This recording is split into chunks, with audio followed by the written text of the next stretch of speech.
Fréquence Première, Véronique Tiberghien.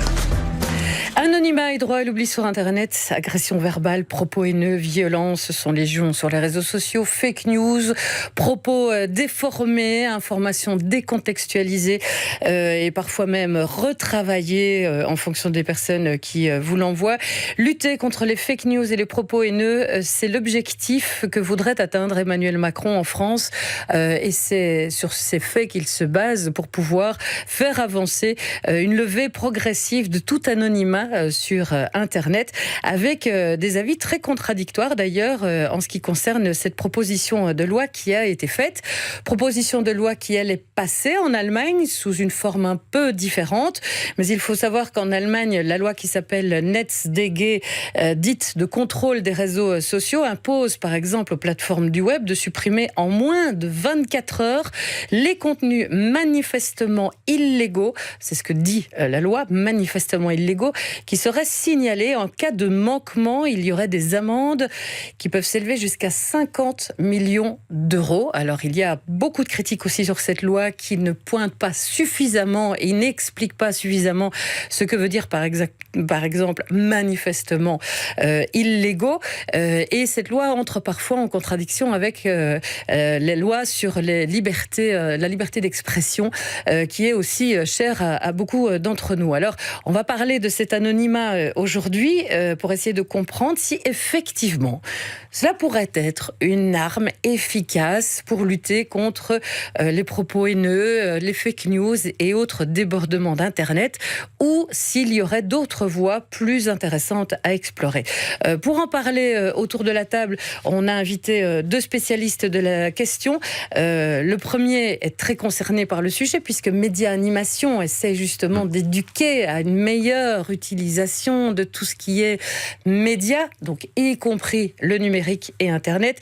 Yves Collard est avec nous, bonjour. Bonjour. On va en parler aussi avec Yvan Verstraeten, bonjour. Bonjour. Vous êtes spécialisé dans le droit à la vie privée et vous travaillez pour juriste.be, juriste au pluriel, je le précise parce qu'il existe d'autres plateformes, juriste.be, et vous allez pouvoir un petit peu nous éclairer aussi justement peut-être par rapport à ces notions qui interviennent aujourd'hui et que l'on voudrait installer. D'abord, est-ce que l'anonymat, d'après vous, existe réellement sur Internet ? Non, j'estime pas parce que la technologie d'aujourd'hui permet de tracer tout le monde. Il y a les cookies, il y a les autres, des tracking pixels qui permettent aux entreprises de tracer presque tout le monde. Yves. Oui, tout à fait. L'anonymat n'existe pas. Effectivement, nous nous répandons tous dans les réseaux sociaux en ligne constamment. Et puis tout à coup, on voudrait devenir anonyme. Il y a quelque chose de paradoxal, une tension entre une volonté assez générale d'être visible sur les plateformes numériques et en même temps une possibilité ou une volonté d'être anonyme un peu quand on et comme on le choisit. Donc il y a cette tension qui existe. Entre d'ailleurs ce qu'on appelle entre spécialistes l'identité travaillée, celle que nous mettons en œuvre volontairement et délibérément sur les réseaux sociaux, et ce qu'on pourrait appeler par ailleurs l'identité héritée. C'est tout ce que les gens disent à propos de nous et qui peut d'ailleurs être très inflatoire. Donc pris entre ces deux mouvements assez contradictoires, c'est assez compliqué de pouvoir choisir entre la visibilité complète et l'anonymat total. Alors vous allez me dire évidemment, je parle aux auditeurs qui nous écoutent, oui mais il y a les hackers, mais on va s'adresser à tout un chacun, aucun d'entre nous n'est un hackers, et de fait vous pouvez aussi via le réseau Tor acquérir une certaine forme d'anonymat, mais on va parler ici de l'utilisation traditionnelle que nous avons d'Internet. Il y a effectivement des possibilités, vous faites une recherche sur Internet, je veux devenir anonyme, vous avez des milliers et des milliers de sites qui vous donneront des conseils, mais parlons ici véritablement de l'utilisation quotidienne, on va dire, du numérique et de celle que nous en avons. Alors on a plusieurs auditeurs qui réagissent en disant oui, moi j'ai plusieurs adresses, certaines servent pour le travail, d'autres pour ma vie privée, d'autres servent de poubelle, etc. C'est pas ça la forme d'anonymat dont on parle aujourd'hui. C'est pas un anonymat, ça. C'est assez compliqué parce que les plateformes se répondent les unes aux autres. On peut avoir effectivement un profil professionnel en décidant que n'y seront renseignées que des informations professionnelles à destination de collègues ou de gens qui s'intéressent à un sujet, et avoir un compte privé où on va publier ses photos de vacances ou autres. Le problème, c'est qu'on a des collègues qui sont amis. Oui. Ou des amis qui peuvent devenir collègues. Donc toutes les configurations sont possibles. On ne peut pas considérer qu'un profil identitaire va être complètement étanche par rapport aux autres possibilités de développer son identité sur le net. Puis on doit lier, il me semble, les adresses Internet. Enfin, j'ai créé plusieurs comptes aussi de mail, mais à chaque fois, je suis renvoyé. Je dois indiquer un compte qui existe déjà, quoi. Oui, mais celui-ci ne sera pas forcément apparent pour le grand public. C'est en termes de mot de passe, etc. Oui, mais si j'avais des ennuis juridiques, par exemple, on pourrait ça, ce biais-là, bien sûr, les adresses IP aussi. Aussi. L'un des grands arguments aujourd'hui des personnes qui sont contre, alors on verra qu'il y en a deux grands, qui sont contre le fait d'instaurer, ou de lever, l'anonymat sur Internet, c'est de dire que tout cela aura une atteinte à la protection de la vie privée. On sait que le RGPD est passé, qu'il est aujourd'hui bien installé, et que ce RGPD permet un contrôle, en tout cas, de ses données personnelles et de sa vie, et une forme de respect de sa vie privée. Est-ce que, Yvan Verstraeten, c'est réellement le cas aujourd'hui avec, on va dire, je pense que c'est un an et demi de recul, 9 mois de recul. C'est un bébé, quoi. C'est un petit bébé. Est-ce que c'est suffisamment bien mis en place aujourd'hui, bien compris? En pratique, pas vraiment. Mais les gens, ils ont des attentes trop élevées de ce droit. En effet, c'est un droit très limité. Oui. Il y a 5 cas où on peut exercer ce droit. Par exemple, si les données ne sont plus nécessaires, si on revoque son consentement. Par exemple, si on a consenti à participer à une étude de marché et puis on ne souhaite d'en faire plus. Donc, outre que ces 5 cas, il y a encore des limitations, comme il y a 3 grandes limitations là. La liberté d'expression. Oui, la liberté d'expression et le droit d'être informé. Aussi des raisons d'intérêt public, comme de fins de recherche scientifique, historique, l'archivage. Et il y a encore une exception pour l'obligation générale, l'obligation légale de conserver des données. Ça veut dire que l'utilisateur a pensé à tort quand le RGPD a été mis en place et que nous avons tous reçu des centaines de mails pour nous demander de donner notre accord pour les données personnelles, ça veut dire que là, on a trop pensé que nous étions pleinement protégés et que nos données personnelles étaient véritablement devenues personnelles. Oui, parce qu'il faut toujours chercher et trouver un bilan entre des différents droits, droit à être informé et droit à la vie privée. C'est pas possible de dire d'une manière stricte non. On va effacer si l'on veut. C'est ça. Yves? C'est très compliqué en plus. Marquer son accord, marquer son désaccord. Comme d'habitude, il faut lire 45 pages très techniques avant d'accepter ou pas de donner son accord. Et on a déjà tellement de choses à faire pour s'inscrire quelque part dans un site internet. Il faut mettre son mot de passe, etc. Et ça ne répond pas, je dirais, à l'habitude qu'ont prise les gens d'avoir accès à l'information tout de suite. Donc je dirais par défaut, on accepte. Comme plein de choses, d'ailleurs. Il y a des sites, si vous n'acceptez pas, vous n'y entrez même pas. Oui, tout à fait, d'accord. Donc, à ce moment-là, on est privé d'une partie de l'information. Donc, de nouveau, c'est une balance entre, oui, mais effectivement, je dois essayer de restreindre mon accès pour qu'on ne m'embête pas trop. Et en même temps, vous n'avez pas forcément toute l'information dont vous souhaiteriez avoir besoin. C'est ça. Donc, ça devrait chaque fois être un calcul. mais on n'a pas le temps de calculer quand on a envie d'une information sur Internet. Et donc on ne le fait pas. Donc on a vite besoin d'un... Voilà, tout à fait. Ouais. Oui, j'accepte. Ben, on le fait tous. Oui, je connais assez peu de gens qui disent non, finalement je vais changer d'avis, je vais pas aller chercher mon info. Réflexion faite. Voilà, ça ne se passe pas comme ça. Non, ça ne se passe pas comme ça. Je le disais, il y a deux grandes raisons pour lesquelles certains ne veulent absolument pas entendre parler de la levée de l'anonymat. C'est aussi la question des pays où justement la liberté d'expression est terriblement restreinte et où journalistes, intellectuels et autres ne peuvent s'exprimer réellement sur Internet et faire circuler une forme d'information que parce qu'ils sont anonymes et protégés par une forme d'anonymat qu'ils se sont créés sur Internet. C'est une mise en danger aussi de vie pour certaines de ces personnes.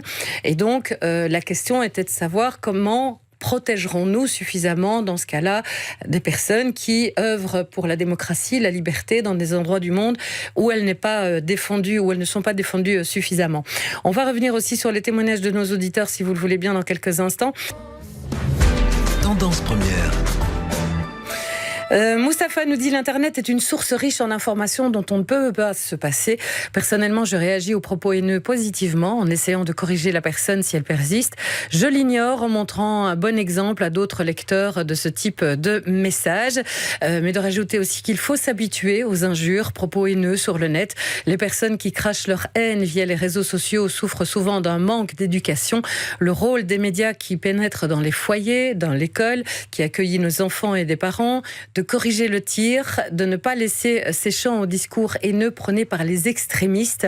Sur l'éducation également, il y a Marie-Pierre qui a réagi en nous disant beaucoup de financement pour des lois et des règlements alors qu'on rabote les lieux d'éducation, écoles, clubs, maisons de jeunes, cultes, scouts, etc.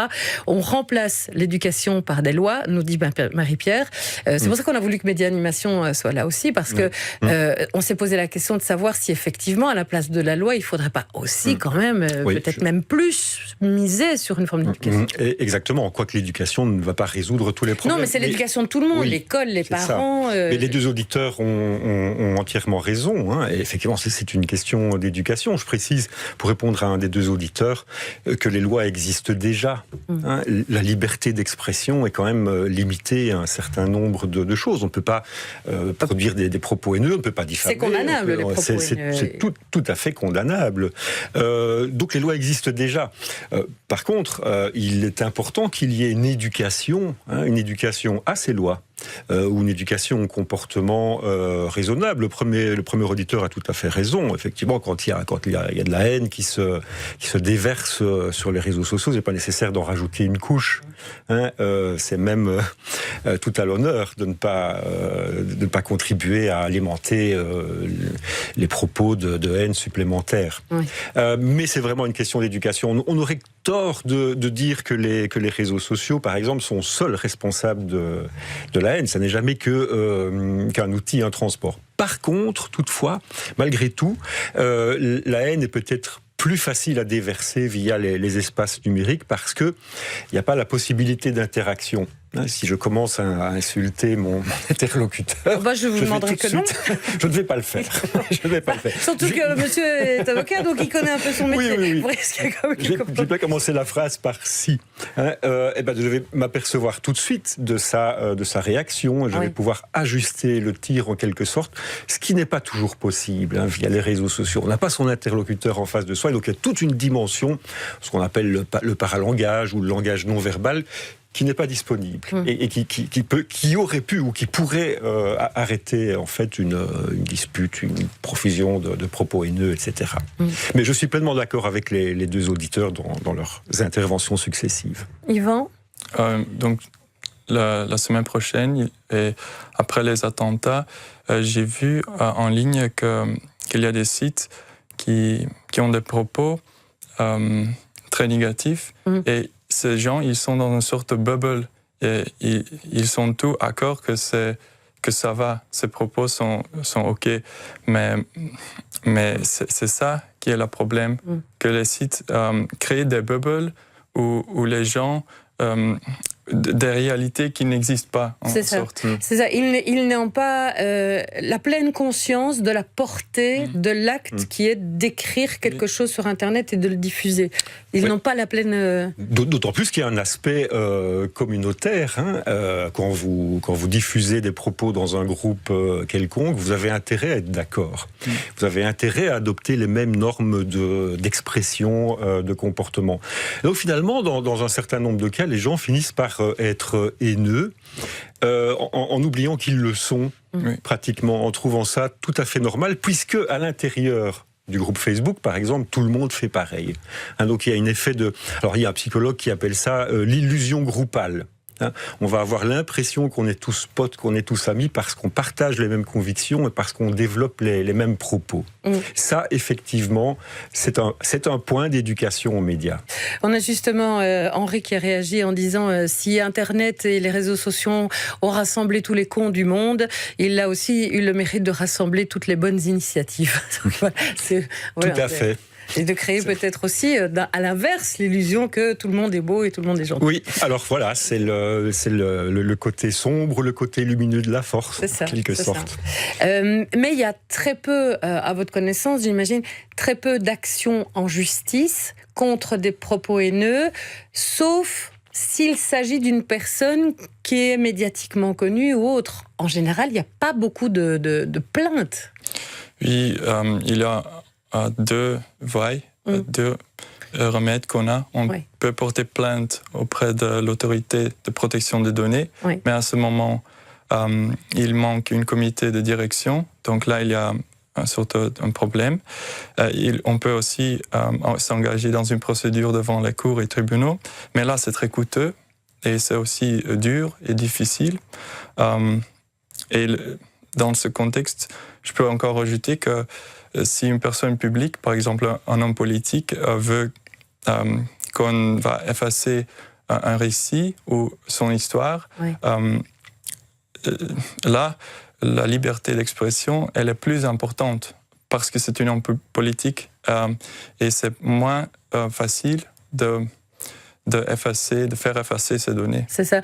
Parce que c'est une personne publique, il y a une forme d'engagement sur l'idée que on a le droit de donner son avis plus facilement que si c'est un anonyme, par exemple, ce genre de choses. Et après 2014, Google a reçu presque 2 millions de requêtes pour effacer des liens, pour déréférencer des liens dans le moteur de recherche.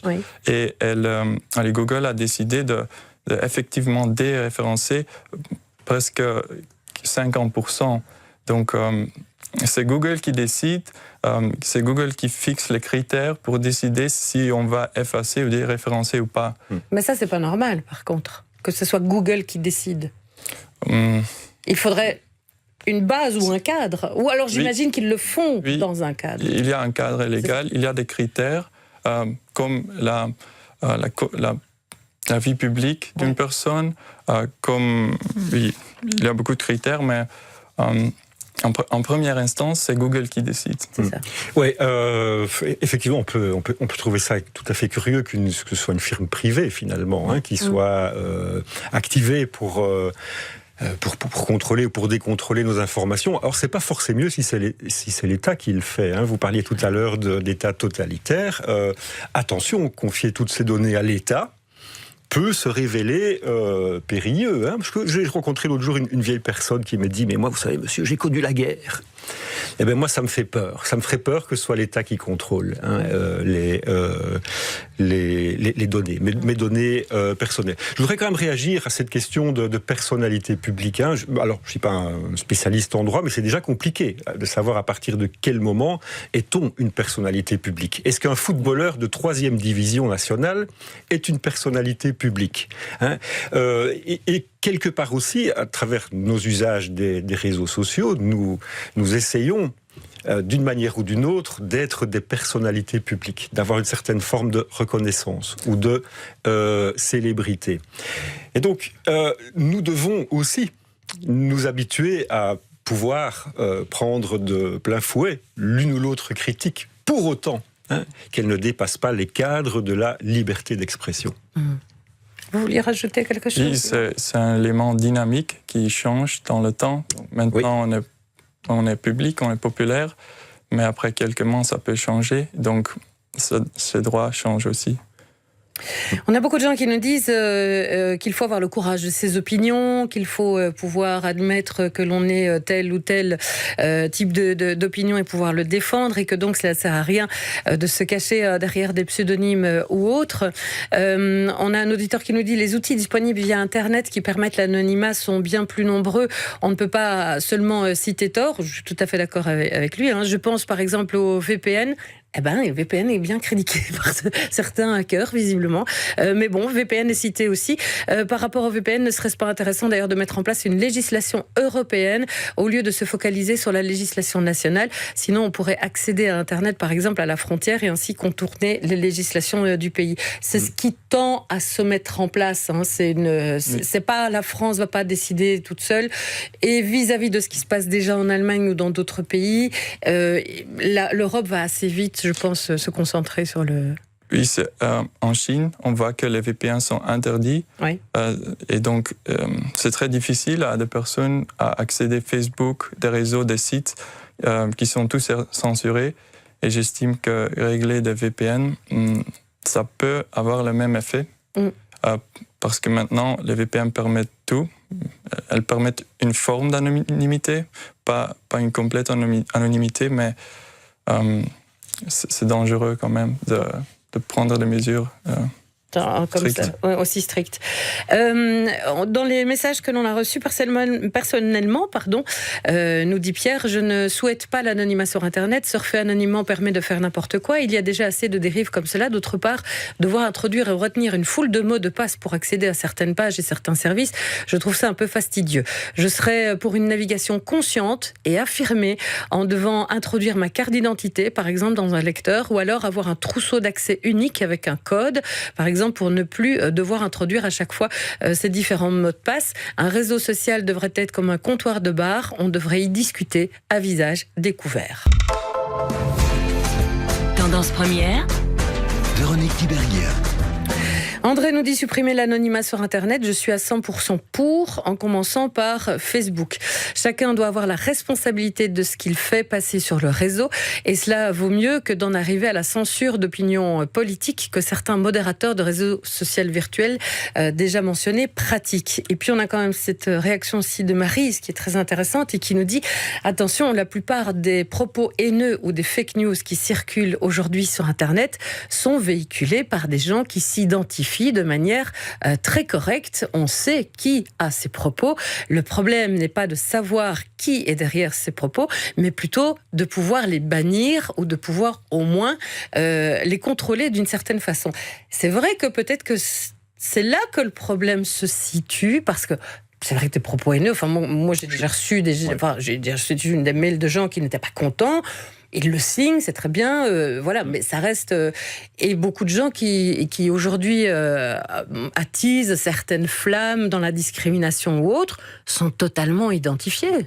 Oui, tout à fait. Et je dirais en toute transparence, il y a une certaine forme, quelquefois, de banalisation, de prise de position, qui, une fois de plus, ne se trouve pas uniquement sur les réseaux sociaux, mais dans la société en général. Il y a la montée de partis populistes ou de mouvements populistes dans certaines parties d'Europe, et pas seulement, montre qu'il y a effectivement une certaine banalisation de la haine de l'autre.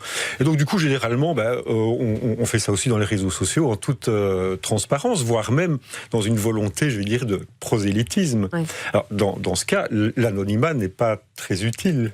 Puisque celui qui voudrait se faire passer pour anonyme donnerait en plus comme message qu'il ne souhaite pas qu'il soit identifié. Donc ça veut dire finalement, il n'est peut-être pas très sûr de lui-même quand il profère telle ou telle opinion. Oui. Finalement, les expressions de haine les plus dangereuses sont celles qui se font à visage découvert. Parce qu'elle se banalise, justement. Parce qu'elle se banalise, parce qu'elle se répandent facilement. On a l'impression qu'on peut le dire puisque l'autre l'a dit, donc je peux le faire aussi. Donc je peux le faire aussi. Oui. Est-ce qu'il y a effectivement un danger plutôt... Alors, par contre, là, il y a des lois, on l'a dit, on l'a répété, pour les propos haineux, discriminatoires. Il y a moyen de saisir des associations et autres, avant même de passer, qui pourront nous aider à faire ces démarches. Mais est-ce que c'est suffisant pour vous, Yvan, au niveau de la loi? C'est difficile à dire parce que il y a par exemple la diffamation. La diffamation et aussi la calomnie. Mais ça dépend parce qu'il faut toujours aller au juge pour demander, pour prouver un préjudice, des dommages. Donc, c'est pas facile de prouver tout ça. Et donc, c'est toujours au cas par cas qu'on va le voir. C'est toujours très complexe et si ça n'est pas porté par des associations, j'ai l'impression que ça a du mal à aboutir quand même, ou à le faire aboutir. Oui, c'est ça. Il faut, je dirais, par rapport à tout ça, il faut allumer les contre-feux aussi, développer une attitude positive, être dans la militance pour un meilleur Internet et pour un meilleur monde aussi. Les deux sont quand même assez étroitement liés. Et l'éducation qui sera toujours... une arme de... Alors, c'est toujours le mot de conclusion. On termine toujours par dire, et de toute façon, ce qui compte, c'est l'éducation. On a raison en le faisant, mais c'est toujours le mot de la fin. Oui, effectivement, l'éducation, mais c'est une éducation tout au long de la vie. Ça va commencer très tôt, et ça ne s'arrête pas, et c'est dans tous les domaines. Donc, éducation au civisme, à la citoyenneté, mais éducation aux médias aussi, pour apprécier les différences et les possibilités d'amplification d'un problème sur les réseaux sociaux. Et attention que quand je dis éducation, c'est pas un cours, c'est vraiment, effectivement, comme vous l'avez dit, tout au long de la vie, tout au long des éléments qui nous arrivent, pouvoir en parler, pouvoir discuter avec un référent, avec un parent, avec un ami, ou avec, peu importe, avec des associations, avec des associations comme Média Animation aussi, et pouvoir à chaque fois se renseigner et avoir un maximum d'informations qui vont nous permettre de nous défendre face aux propos haineux et autres, ou en tout cas de faire le tri aussi par rapport aux fake news. Et ça, je pense que c'est un mouvement qui est quand même en cours.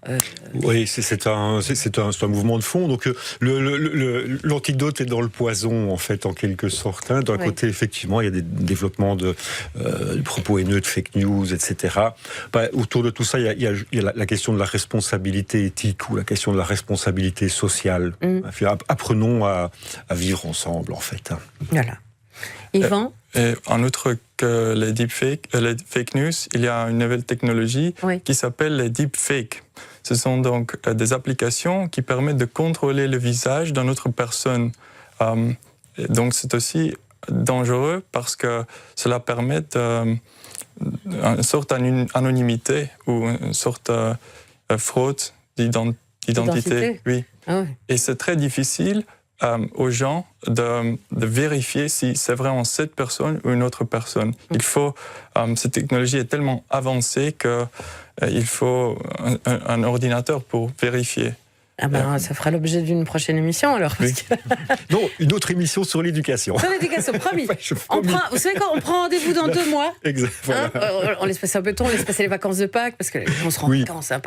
Après les vacances de Pâques, on se revoit. Allez. D'accord ? On a pris rendez-vous. Dans un instant, merci à tous les deux d'être venus dans cette émission. Je rappelle pour les infos aussi, c'est juriste.be. Yvan Verstraeten et Média Animation aussi sur Internet, évidemment, Yves Collard.